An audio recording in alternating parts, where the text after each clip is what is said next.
Why does the future always look like a warning, not a welcome? Bleak, broken, machines humming louder than humans. We have grown so used to dystopia that hope feels almost naive.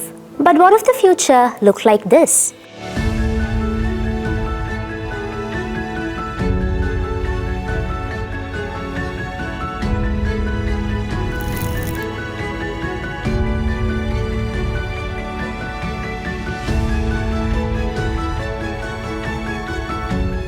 Solar punk is more than a genre. It is a literary and artistic movement, a seed planted in the collective imagination, growing towards a greener, fairer tomorrow. It blends storytelling and art with real-world action, envisioning a future where humanity lives in harmony with nature and each other. At its core, solar punk is a bold, hopeful response to crisis, a creative blueprint for facing environmental challenges with sustainability, innovation, and a deep sense of community. Imagine cities draped in green, solar panels shimmering like wildflowers, streets that grow food, rooftops that store rain, communities where tools are shared, and stories too. Not because it's utopia, but because it's possible and necessary. Did you know solar punk first sprouted online in blogs, forums, and digital art boards? The internet was its mood board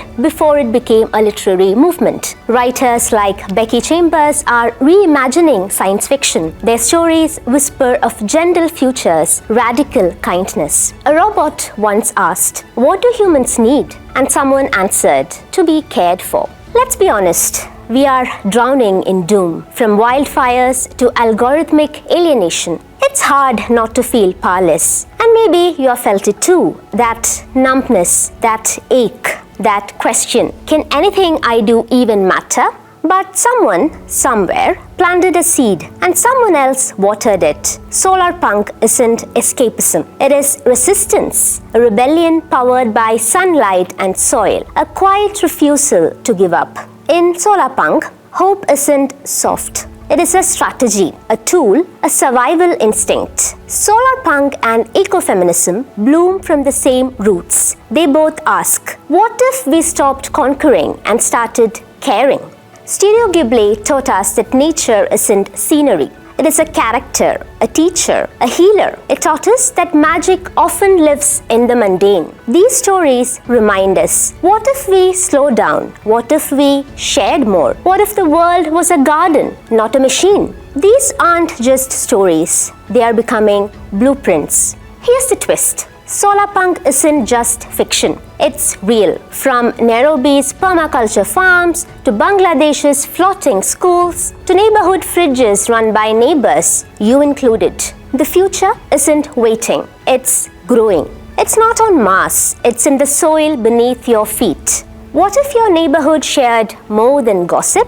What if it shared tools, seeds, energy, imagination? Maybe we don't need more billionaires launching rockets. Maybe we just need each other and some sunlight. Solar punk isn't a fantasy. It is a promise, provocation. It offers something radical. It offers hope. It paints a future built on community, care, and coexistence, where sustainability isn't a slogan, but a shared way of life. More than just an aesthetic, it's a living, breathing movement rooted in resilience, equity, and the belief that a better world is not only possible, but already taking root. In a world overshadowed by climate collapse, social breakdown, and digital disconnection, solar punk dares to ask, what if we imagined something better and built it together? So, what will you imagine today? Rooftop garden?